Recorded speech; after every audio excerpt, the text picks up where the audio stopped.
Hey friends, welcome back to my channel. In this week's topic, we're going to talk about the 7 laws of human nature that have changed the way that I see and meet people forever for the better.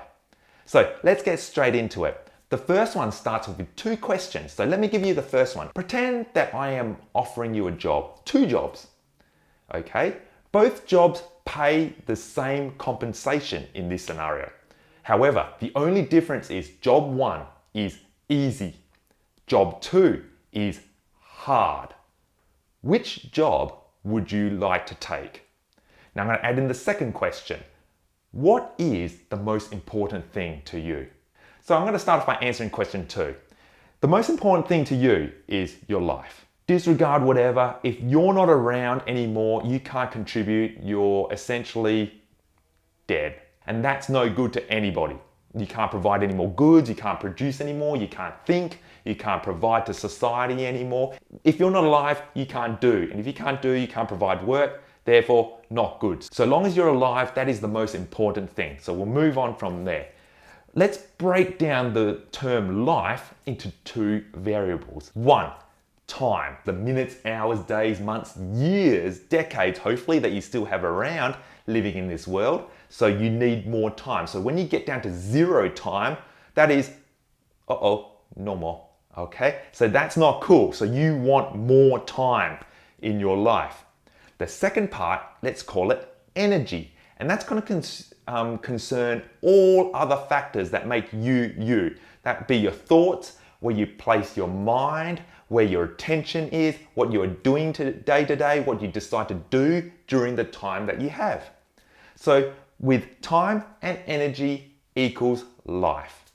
So let's say the more time you have or the more energy you have, the more life you have, and vice versa. So it's going to go negative time and negative energy, the less life you have. So with that equation in, let's go back to the first question. Well, which choice would you like, the easy option or the second option? If you chose the first option, the easy option, well, you're just like me and everyone else, I like to think. Most people, it will be human nature to take a job that gives exactly the same, easier over harder. Why? Makes common sense if I build up with the equation. An easier job can get done faster. Faster means less time consumed. If less time is consumed, your life increases. Makes perfect sense. We can say the same for energy. If it's an easier job, it consumes less energy. When you consume less energy, you have more life. Pretty simple now. So what you can do now with the time and the energy that you save from doing that easy job, you can spend it on the other important things in your life, such as spending time with family or doing your hobbies or things that you're passionate about, etc. Let's summarize what we got. People will tend to do the easy option over a hard option if given the compensations was exactly the same. You may have heard this, the path of least resistance. So what you can infer in rule number 1 of human nature, everybody is essentially lazy. Now that's neither good nor bad, and that's with all other of these 7 principles that we're going to go ahead with on this video. There's going to be a positive and a negative side to all 7 of them, and each one is decided on how it is judged or perceived by the external forces or the social judgment, let's call it. So let's talk about the positive points of laziness. What's the good side that comes out of human nature being lazy? People being lazy has been a driving force for the advancement of technology and civilization. Let's take, for example, transportation. Way back into the day when there's no technology of transportation, how do we get around to places? We had to use our own 2 feet. We had to walk to places. So distance that we can travel is a lot shorter, and whilst walking or running or by foot consumes human energy. Time and energy reduces life. Now look at what type of transportation we have nowadays. We have planes who can travel to countries and we can get there in hours, or we can get to any point in the world in a matter of days. Look at what's happened between that one extreme to the other extreme. We're allowed to get to places faster with far less energy consumed. Anybody can literally get from one point of the world to another point of the world a lot easier than what it was many hundreds of years ago. Would you all agree? So that being lazy, human nature being lazy, was a driving force to get technological advancements in that. The basis is, if your laziness provides a social benefit, it is positive. It's positive laziness. You can't deny that. Now that we can't talk about just the positive stuff if we don't consider negative. So the negative of laziness is pretty self-explanatory. It's probably what you're more familiar with in day-to-day life. If positive laziness was implying a positive social effect, therefore a negative laziness will provide a negative social effect. So examples like this is, I'm sure that people have got thousands of examples of it. It's when people cut corners, take shortcuts, waste time that has been allocated to a task, or don't even complete the task at all. Quality of the task has been diminished. Any of those sort of negative actions causes a negative cost to the social utility, let's call it. And what that implies is that someone else or another producer, let's say, has to expend their time and energy to fill in the gap. So they actually have to use their life force to compensate the lazy perpetrator. So that's the negative side of being lazy. So that's principle number one. Human nature, everyone is naturally lazy. Number two, let's get you back into that interview scene. So now I know that you're a lazy person and you've chosen the easy option. Hey, that's fine. That's what I do too. So now I'm going to give you two options of salaries for that same job that you do. Option one, $50,000. Option two, $100,000. Which one would you like? Didn't have to take too long to think about it. I chose $100,000. And I'm sure you would too. So what's the idea that I'm getting at? It's human nature for us to grab more than if we were to commit to a particular use of our energy or use of our life over less. People want more than less. So what does this imply? That human nature, rule number two, we are all inherently greedy. Now, much like laziness, greediness within itself is neutral. It has positive and negative. Let's talk about a positive side of greediness. Again, like laziness, greed has also been a driving force for technological and civilization advances.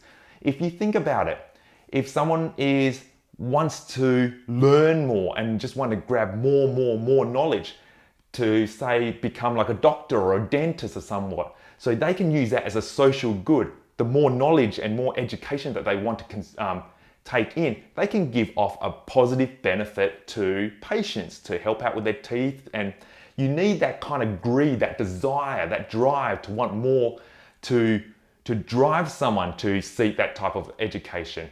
Let's talk about charity, and let's take someone like Mother Teresa, for example, someone who's donated or has contributed to the world of charity in a very big way in this time and age. Her greed to provide for all those people that she did, doing all those good things, was coming out of her human nature of being a greedy person who wants to give love and all that great stuff that she's actually done. So the power of greed in these two examples has been used positively to provide a social benefit. Let's talk about the negative side of greed, and I'm sure we don't have to go too far for you to think of an example of negative greed. Negative greed provides negative impact on someone else or a group or what have you, negative cost. So how about rewards without service? How about more money than what you are entitled to, taking it from somebody else? How about grabbing more food than not sharing it with the people behind you or around you, and you're taking their share? This is when greediness has taken on a negative effect. You've seen the good and the bad side of rule number two of human nature, and that people are naturally greedy. Okay, number three, and like the other two, we're back at the interview seat again, so I'm gonna ask you another question. So, how would you like your job to go? I have two ways that I can point this in the future prospects. Option one, would you like it to offer you growth and opportunity? Or option two, dead end, possibility of failure and, boring, kind of hiding in the background, mundane, and kind of life sucking. in a sense. I kind of made it pretty simple. Which option would you take? Hey, I'd take option 1. Who wouldn't want a career that is inspired with opportunity, growth, and learning new experiences? So people would always tend to choose options that will give them a better sense of life than to resume or at very worst decay life or to make you feel like a dead end and stuff. We are all in the pursuit of bettering ourselves from what we do with life. Whether it be subconscious or conscious, we always want self-improvement as we go. So rule number 3, or nature law number 3, everybody is ambitious. And like the other popular, let's talk about the positive sides of ambition. As a positive for ambition, I believe that all successful people, those people who have done really well in life, can't deny that they've always had a strong sense of ambition. They had a strong sense of creating a life or developing a life that is better for them. In that sense, that is human nature working in a positive way. Negative ambition is kind of similar, but with the dark side attached to it. Like, it goes into point number 3. If you consider everyone will be moving towards a better life, but when negative ambition is being implemented, that means they are pursuing a better life at the cost of others. So an example could be someone is using their ambition in a way that damages someone else, like taking advantage of others. They're operating in a zero-sum mentality, meaning the only way that I can win is that someone else loses. And this is a horrible way to look at ambition, and there's a dark, horrible side of it. So rule number 3, everyone is ambitious. Human nature number 4. Okay, this is the last one for that interview. When would you like your pay salary? You can either have it option number 1, tomorrow. Option number 2, the 31st of December next year.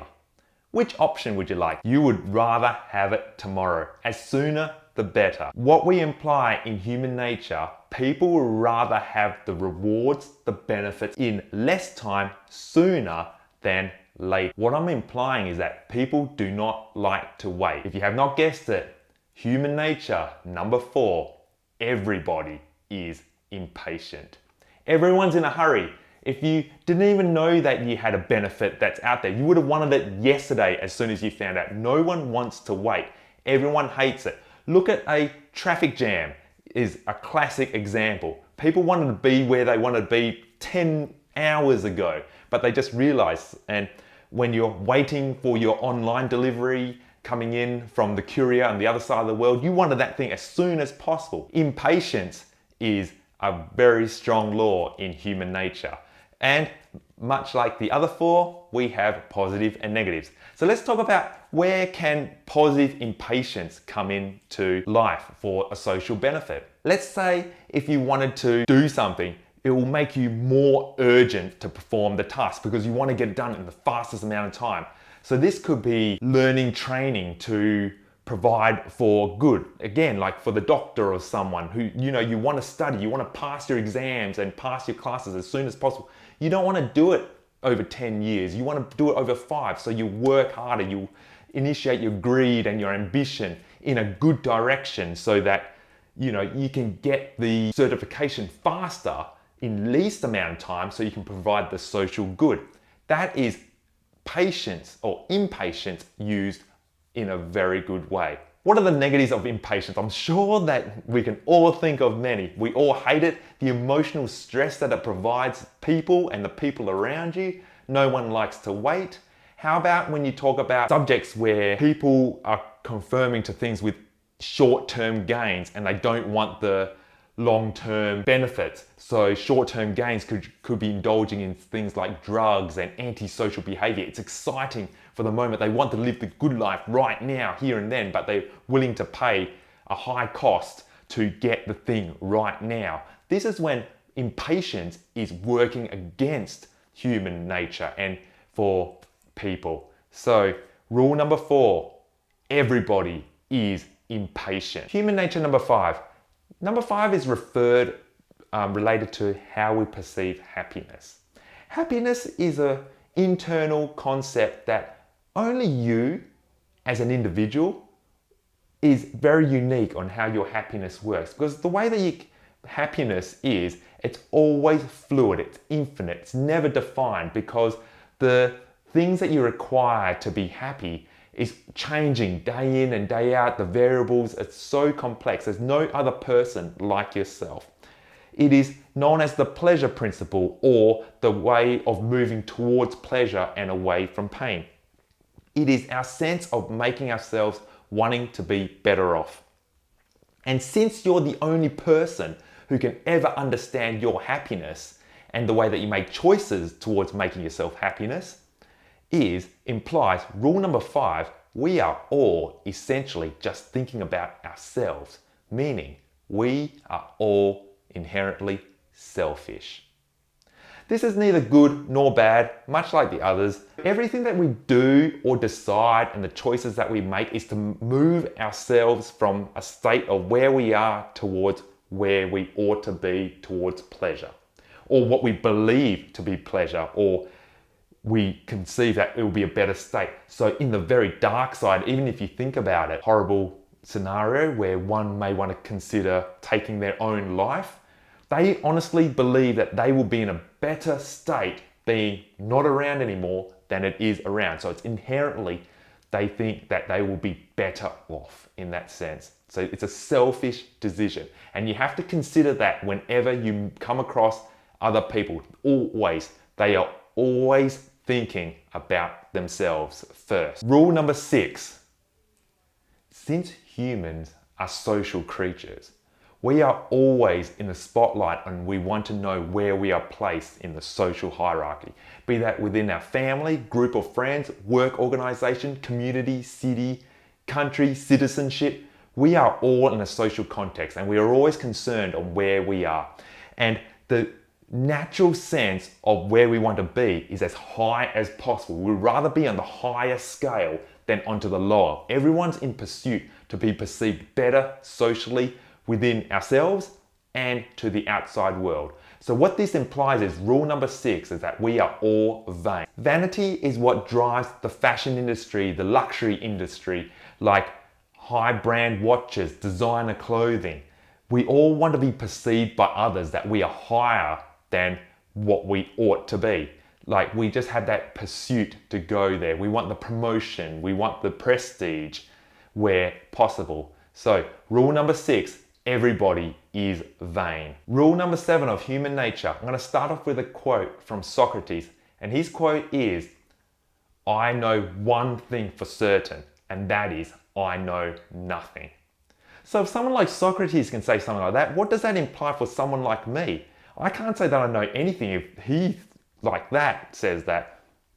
So what does that imply? In any given topic, it is impossible for me to know everything about it. We live in an uncertain world. Things are developing all the time, and it's impossible to be able to keep up with the knowledge of everything to one subject matter. And that's not just the one subject matter, and that's to everything that's out there. It's like infinite times infinite. So what does this imply? Human nature number 7, we are all ignorant. Positive and negative ways of looking at this. Positive, accept the fact that you're ignorant. Accept the fact that you don't know everything. Keep yourself in a learner's mindset. This will keep you as a modest, humble human being. And when you come to coaching or mentoring others, always remember that you were there at one stage and that there is always someone who is better than you. The only way that people can be considered somewhat better than you is that they either made more mistakes than you or they've been doing the subject matter longer than you, but yet they are still in an infinite space yet to go. Negative form of ignorance is when someone who thinks that they know everything, an arrogant person. These people are boring because they have nowhere else to go, and that pride and ego has just stopped them. And if this has a cost to others, it can just be a negative effect for us all. So human nature number 7, everybody is ignorant. So what have we learned today? Everyone is lazy. greedy, ignorant, ambitious, impatient, vain, and selfish. Whoa, what a great world we live in. No, no, no, no, not all bad.